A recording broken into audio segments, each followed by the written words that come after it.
David, nos estabas contando cómo llegaste a ser lo que hoy eres. Bueno, después de que uno pasa situaciones en las cuales uno puede entender, como que se le van quitando ciertas equivocaciones, entonces uno puede encontrar el verdadero camino.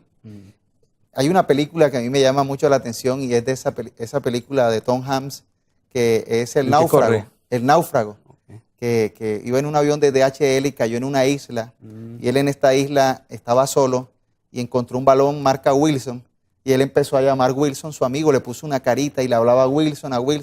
Y hay una escena importante de esa película cuando él se va mar adentro y esa barca se cae y Wilson se lo llevan las olas, él corre y llora y pide que Wilson se regrese.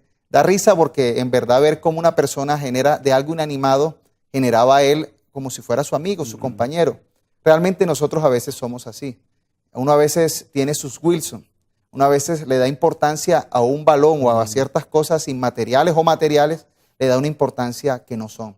Entonces, yo creo que uno empieza a buscar el camino del éxito, a encontrar el camino correcto, el camino de la verdad, podría llamarse así, cuando uno se da cuenta que hay cosas que son Wilson, que hay cosas que realmente no tienen tanta importancia como las que uno le da. Entonces, somos seres humanos que estamos siempre en búsqueda. En la esquina de mi casa había un perrito de un vecino, que ese perrito pasaba un carro y salía corriendo, pasaba una bicicleta, corría, una moto, un niño, una patineta, una bicicleta, y yo reflexionando, entendiendo, a veces nosotros somos como esos perritos que andamos detrás corriendo de cosas que realmente duraba años. El perrito duró, yo llevo 10 años conociendo a ese perrito y ese perro todavía corre detrás de las cosas, y así somos los seres humanos.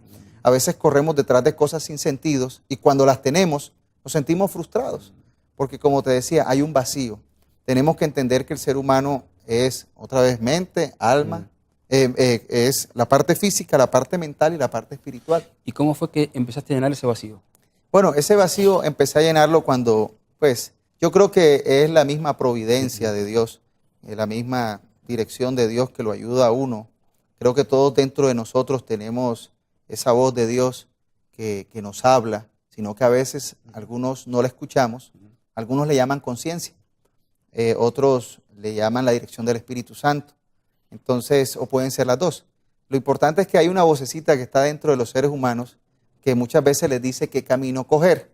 Incluso lo hace a uno a veces sentir malo cuando está en el camino equivocado. Pero algunos hacen caso omiso a esa voz y siguen el camino equivocado.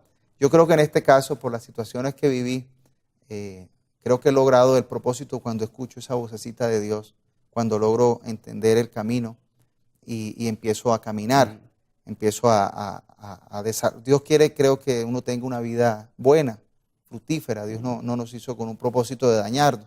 Entonces, cuando uno entiende que Dios lo quiere llevar a uno por el camino del bien y uno logra en la mente ser iluminado, yo creo que uno empieza a seguir el camino del bien, el camino de Dios. Y sobre todo, David, es buscar sabiduría, ¿no? Para empezar a manejar las cosas de una manera diferente. Correcto, eso es muy importante. Y también servir a los demás. Creo yo que tú puedes encontrar un camino de éxito cuando tú ayudas a los demás. Mi padre, como les decía, era una persona muy materialista o que había logrado muchas cosas materiales. Y él decía, me daba un consejo, me decía, yo hago lo que a mí me gusta hacer. Yo sirvo, yo hago lo que realmente a mí me da felicidad. Y el dinero viene atrás de eso. Cuando uno trabaja y hace lo que a uno le gusta y hace un servicio con honestidad. Y él me decía que los negocios buenos son aquellos en los que ganan los dos, no en los que gana una sola parte. Y él fue muy exitoso en esa parte. Le faltaba entender que el dinero no lo era todo, pero después lo logró entender cuando las mismas circunstancias de la vida le hicieron entender que no lo era todo. Entonces pudo encontrar como un equilibrio. Entonces, David, ¿qué haces hoy? Bueno, mira, yo soy administrador de empresas, tengo empresas de transportes en la costa, hice un hobby y entonces me metí en un hobby y el hobby ahora es un arte marcial japonesa y lo hacía porque me descuidé y me engordé y entonces me metí en un ejercicio que me gustara, me metí en esto y resulta que tengo ahora la academia en la ciudad donde vivo. Soy el único instructor. Entonces la gente me empezó a llamar y tengo una academia. Que está en el mall Está en el Centro Comercial Monterrey. Monterrey. Sí, en la parte norte en la parte pues como más importante de la ciudad y bueno, y también estudié teología, estoy terminando teología y pues sirvo a la comunidad, comparto estas experiencias las he compartido, doy conferencias a jóvenes, comparto a personas, sirvo a parejas, mi esposa ha hecho especialidad en consejería y en servicio terapéutico, entonces somos personas que entendemos que lo que hemos recibido o las enseñanzas que hemos recibido en nuestra vida, podemos compartirlas con otros. Tenemos la responsabilidad de compartirlo también, porque realmente lo que tú tienes hay que compartirlo, porque ahí hay felicidad. A veces es mejor dar que recibir, y es muy claro cuando uno puede dar. Yo le doy gracias a Dios cuando le digo, Dios mío, gracias porque puedo compartir. Y a veces la gente cree que no tiene que compartir. Vea, un abrazo, un buen consejo, el solo hecho de escuchar, el solo hecho de apoyar a otro o compartir o decirle, no te desanimes, hay esperanza, puedes salir adelante. Creo que es una labor muy importante. Solamente sin invertir recursos. Ahora, invirtiendo recursos es mucho más satisfactorio cuando uno puede ayudar a alguien.